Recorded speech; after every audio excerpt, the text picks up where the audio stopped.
Awesome. Well, good morning, evening, everyone. I'm Connor from Team 12 here to talk about our game, Nation Shapes. So, starting off, our impact goal for Nation Shapes is twofold. The first is, as it says on the box, it's a binary depiction of countries and media. Most often, when we hear about media or about countries in it, it's either good or bad. And that's just not true. That's not how life works. So, we're hoping that by sharing our experiences in this format, we can show both the good and the bad for each of our countries of origin. And so, on that note, our audience is anyone, because I was going to put citizens, but I think anyone is a bit more descriptive. Um, and that's not just the audience; that's who can play the game. Another one of our goals was to make an accessible game, because if you have a message in a game, no matter what it is, if no one can play the game or if they need skills or special knowledge to, then that message isn't accessible in our eyes. So we wanted to make sure that anyone can play the game, which I'll touch on in just a second. But our impact goal then is to use our experiences to connect with players in this diorama format, to hopefully show some images and icons that are recognizable, to really sort of spark a connection between our experiences and the lived experiences of others. So on that note, our experts are ourselves. So to highlight that, I'm gonna have our teammates talk about one of the pieces in their dioramas. So Ting, can you start us off? Yes. Yes. Hello, everyone. I'm currently living in Canada, Vancouver. There's a photo object in the Canadian diorama. It symbolizes the photo you may see in a funeral or the photo of a missing person poster.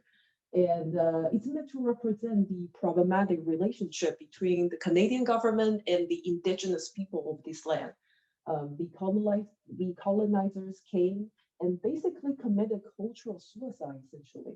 Indigenous kids were taken from their families in the 40s, sent to a residential school. They grew up in an environment of physical, emotional, sexual abuse, not knowing their tribe's language and religion.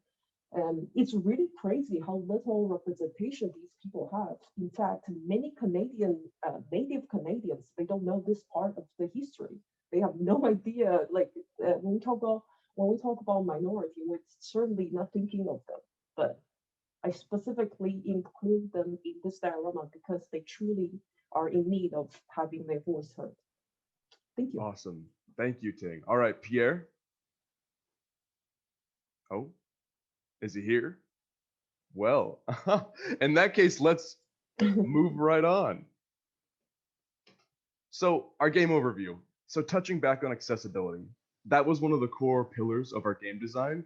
So, for that, we decided to take a classic game, connect the dots, and evolve it in certain ways. So, we got rid of the numbers, sprinkled in some game design, and that's nation shapes. So, as you can see on the right, each piece in the diorama has a series of dots that you have to connect by drawing a line between each dot. Once you draw a line on all the nodes that make up the vertices, the shape fills in, get them all in the right order, and the shape is done and it gets added to the diorama. So since it's based off connect the dots, it's less a strict game and more of an interactive experience, but we hope that people will still have fun playing it. So our impact alignment, like I said earlier, we're amplifying our own voices, which is exciting because our own experiences are incredibly special. They're unique to us, but we hope that others have similar experiences. And by including some of this iconography on our dioramas, that we can connect with our users. And again, making a game anyone can play. That was huge for us, and it ate up a lot of our design time, is making a game that required no prior game knowledge. So we hope that really came through in the final build. So development, I'll keep it quick. Scrapping work. I'm sure everyone had this problem of making stuff we couldn't use in the end. The classic game jam dilemma.